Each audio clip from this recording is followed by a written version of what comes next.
Welcome back everyone to my channel, Mystic and Peers. Today, we journey to the most isolated inhabited island on Earth. A place where the wind whispers through ancient grass, where the waves crash against volcanic cliffs with a rhythm older than memory. A speck of land, lost in the vast, blue emptiness of the Pacific Ocean. This is Rapa Nui. This is Easter Island. And these stone giants, the Moai, they have a story to tell. It is not just a story of how they were built, but a story of why. It is a story of breathtaking genius, of a civilization that reached for the stars with their hands of stone, and a story of a catastrophic fall that holds a mirror to our own world today. This is not merely a history lesson. This is a warning, and a promise, carved in rock. Look at them. Their faces are stern, their brows heavy, their lips pressed into a line of unwavering determination. They seem to be gazing not at us, but through us, into the heart of the island itself. For centuries, the world wondered, who built them?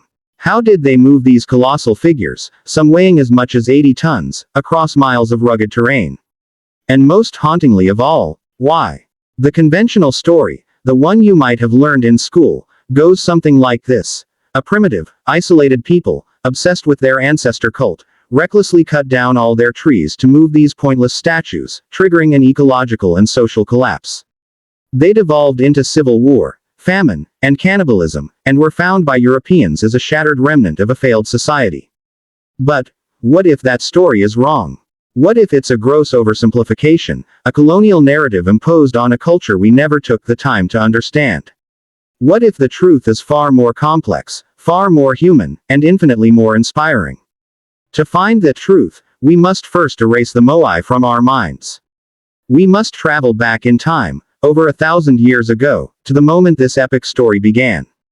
Imagine the scene. A vast, double-hulled canoe, a masterpiece of Polynesian seafaring, slicing through ocean swells that have seen no other vessel for weeks.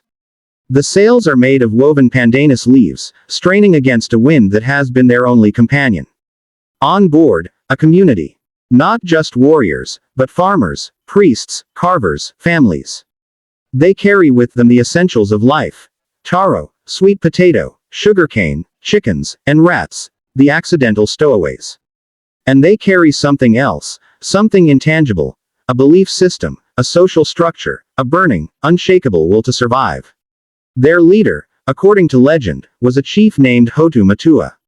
He had led them from their mythical homeland, Hiva, driven by a vision, or perhaps by necessity. For days, then weeks, they navigated by the stars, by the flight of birds, by the patterns of the waves themselves. They were the greatest explorers our planet has ever known, charting a water hemisphere with nothing but courage and celestial knowledge. And then, a cry from the lookout. Land. A green, triangular shadow on the horizon.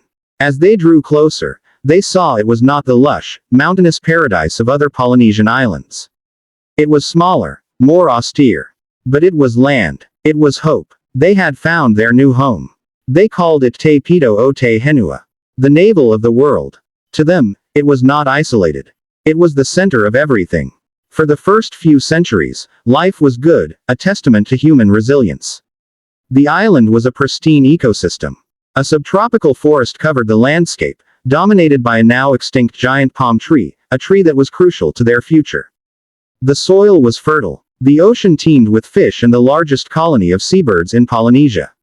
The population grew, perhaps to a peak of 15,000, maybe even more. This was a society built on the Polynesian concept of mana, spiritual power and prestige. A chief's mana was tied directly to the prosperity of his people. To maintain that mana, to ensure fertile crops, abundant fish, and the continuation of life itself, they believed they needed to maintain a connection with their ancestors. The ancestors were not gone. They were a living presence, intermediaries between the world of the gods and the world of men. And so, the concept of the Moai was born. They did not begin with giants. The earliest Moai were smaller, more experimental. They were carved from the soft volcanic rock of the Rano Raraku quarry. This quarry is not a man-made structure, it is the site of a volcano. And it is here, in this sacred workshop, that the true magic, the true obsession, began. Walk with me now, in your mind, into Rano Raraku. It is a place unlike any other on Earth. The grassy slopes are littered with nearly 400 moai in every stage of completion. Some are little more than outlines sketched on the rock face. Others are partially freed, their bodies still connected to the living stone by a slender spine. Some stand in pits, buried up to their necks, staring out with serene, knowing eyes. It feels less like a workshop and more like a hospital, a place where stone giants are being born, or perhaps are sleeping, waiting for a call that never came. The work was monumental, a communal act of faith that defined generations. The master carvers, the Tongata Honui, would first outline the figure. Then, teams of craftsmen would use handheld basalt picks, called toki, to painstakingly chip away the stone. Pound, pound, pound. For months, for a single statue. They worked the stone from the top down, a breathtaking feat of planning and vision. And as they carved, they weren't just shaping rock. They were breathing life into it. They believed the mana of the ancestor, their spiritual essence, was being transferred into the stone. The moai was not a representation, it was a vessel. A container for a powerful, protective spirit. But a vessel needs eyes to see. The final, and most sacred, act was the ceremony of the eyes. The moai's eye sockets were empty until the statue was erected on its *ahu, its ceremonial platform. Then, craftsmen would insert eyes made of white coral, with pupils of gleaming obsidian or red scoria stone. This ceremony was called the kainga, the opening of the eyes. In that moment, the statue was no longer a blind block of stone. It was activated. The mana of the ancestor was now awake, alive, and watching over the village. It could see the crops, the fishing grounds, the people. Its power was now flowing, a spiritual current connecting the past to the present, ensuring prosperity. This explains their backs to the sea.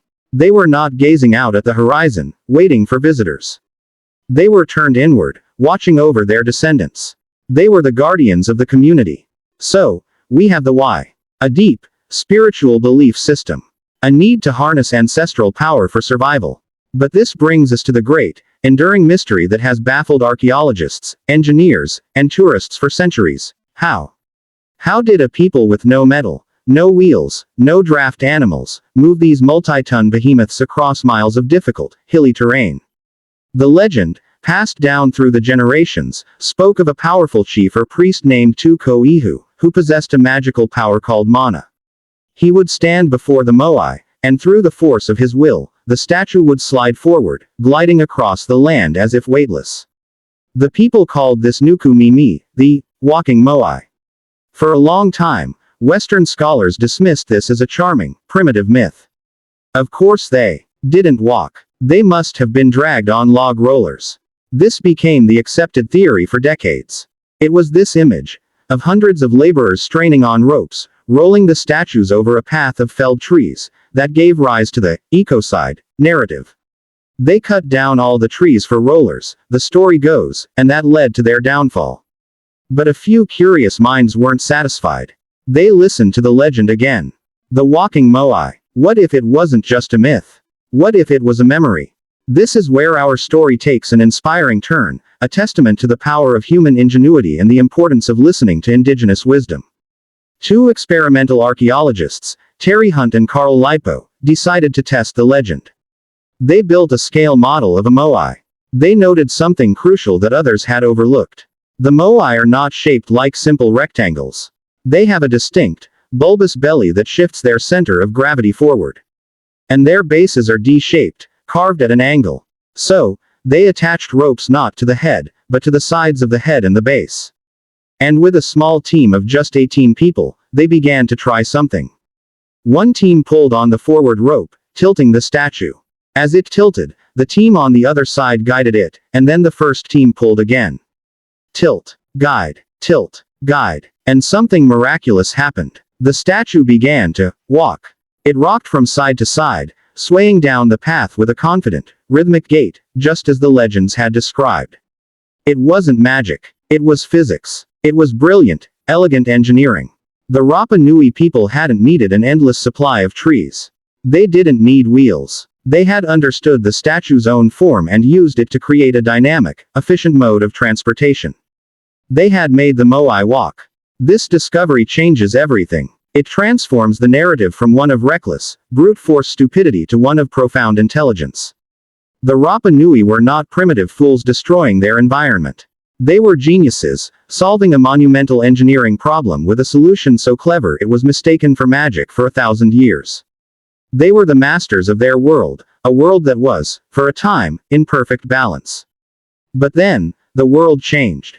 The golden age of the Moai, the period of frantic carving and erection, lasted from around 1000 AD to perhaps the 1600s. And then, it stopped.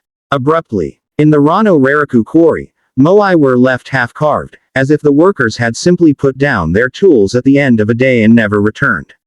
On the transport roads, Moai were abandoned, lying on their backs or faces, their journey to the coast forever interrupted. Why? What happened? This is the heart of the tragedy, and the source of the lesson for us all.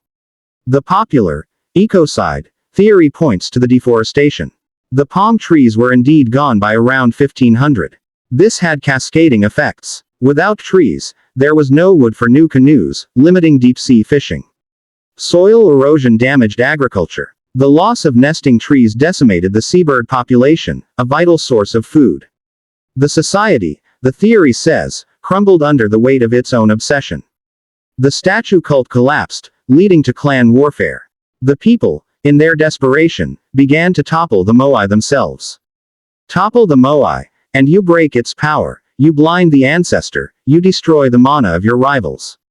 The sentinels that had watched over them for centuries were thrown down, their coral eyes shattered. It's a compelling, dramatic story. A classic tale of hubris and fall. But, like the story of how they moved the statues, it is incomplete. The truth, as revealed by newer archaeological evidence, is more complex, and in many ways, more tragic. The Rapa Nui people were not the sole architects of their own demise. They were hit by a perfect storm of disasters. First, the Polynesian rat, the Kiori, stowed away on the original canoes. With no natural predators, their population exploded. These rats ate the seeds and saplings of the palm trees, preventing the forest from regenerating. The deforestation was not solely, or even primarily, for moving Moai. It was for agriculture, for firewood, for building houses, and it was accelerated by this unchecked rodent population. Second, a little ice age likely brought cooler temperatures and prolonged droughts, stressing an already fragile agricultural system. But the final, crushing blow came from across the sea. The outside world arrived. On April 5, 1722, a Dutch explorer, Jacob Roggeveen, spotted the island.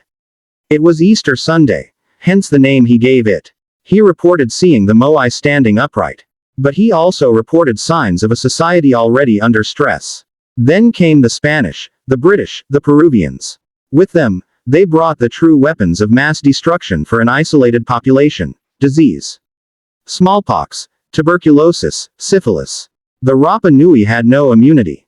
Their population was devastated, plummeting to a few hundred. But perhaps the most horrifying chapter was the Peruvian slave raids of the 1860s. Slave ships descended upon the island, rounding up thousands of the strongest and healthiest men and women, including the king, his son, and the learned priests, the keepers of the island's history, its language, its secrets.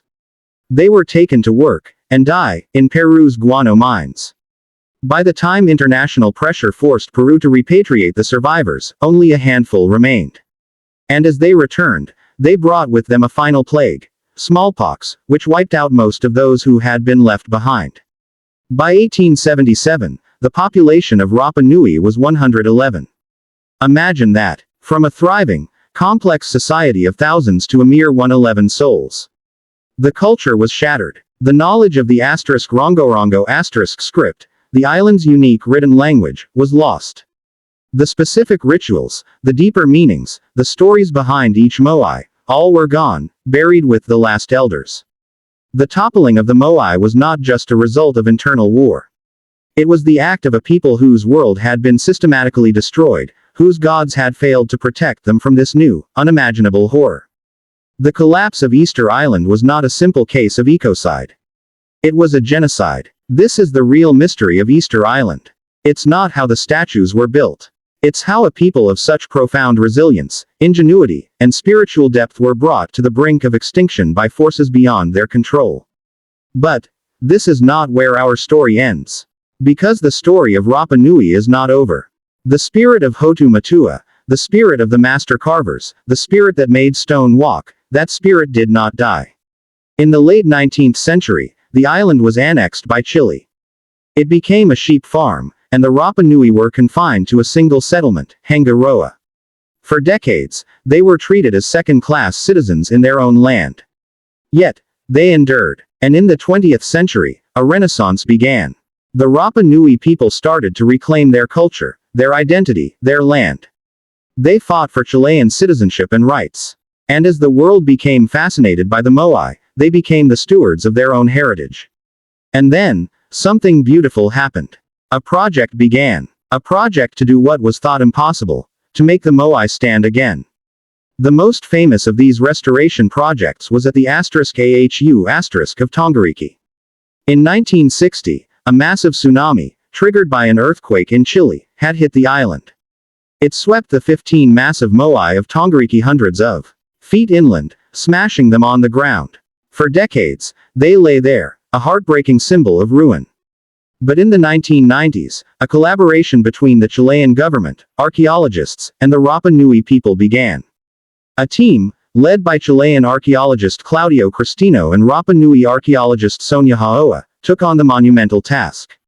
With a massive crane donated from Japan, and with the traditional knowledge and muscle of the Rapa Nui people, they began the painstaking work. Piece by piece, fragment by fragment, they reassembled the giants.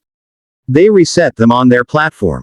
And on a day that must have felt like a rebirth, the 15 Moai of Tongariki stood once more, their backs to the sea, their sightless eyes gazing over the land they were built to protect. It was more than an archaeological reconstruction. It was a resurrection. It was a declaration that the Rapa Nui culture was not dead. It was alive. It was a physical manifestation of the line from our introduction. They are the sentinels of a forgotten world, but the world is remembering. Today, the Rapa Nui are a vibrant community. They are carvers, weavers, dancers, teachers. They are recovering their language. They are fighting against the pressures of tourism to protect their fragile home. They are not a museum exhibit.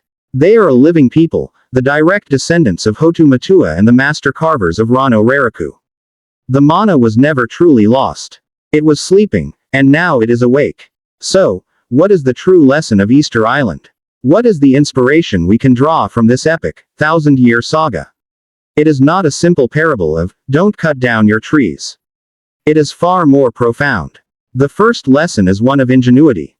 The human spirit, when faced with a challenge, is capable of breathtaking creativity. The Rapa Nui looked at a mountain of volcanic rock and saw a community of ancestors. They looked at an 80-ton colossus and saw a way to make it walk. They did not see obstacles. They saw solutions.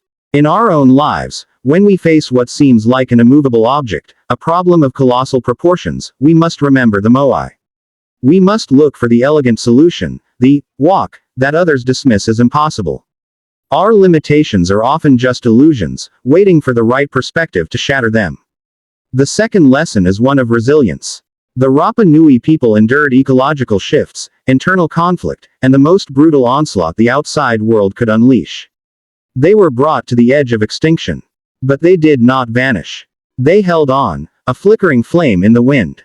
And when the time was right, that flame grew again. They teach us that no matter how dark the night, no matter how complete the collapse seems, the seed of recovery remains. Endurance is a victory in itself. The third, and most crucial lesson, is one of connection. The Moai were not built out of vanity. They were built out of a profound sense of connection, to the ancestors, to the land, to the community. Their purpose was to maintain balance, to channel mana for the good of all. Their fall came when that connection was severed, both internally and by external forces that saw them not as a people, but as a resource. We live on our own island, our beautiful, blue planet Earth, adrift in the vast ocean of space. We, too, are carving our own Moai. Our skyscrapers, our technologies, our global civilization, they are our colossal achievements. But are we building them with a sense of sacred connection? Are we ensuring they serve the balance of our community, our planet? Or are we, in our obsession with the carving, risking the collapse of our own forest? Easter Island is a microcosm of our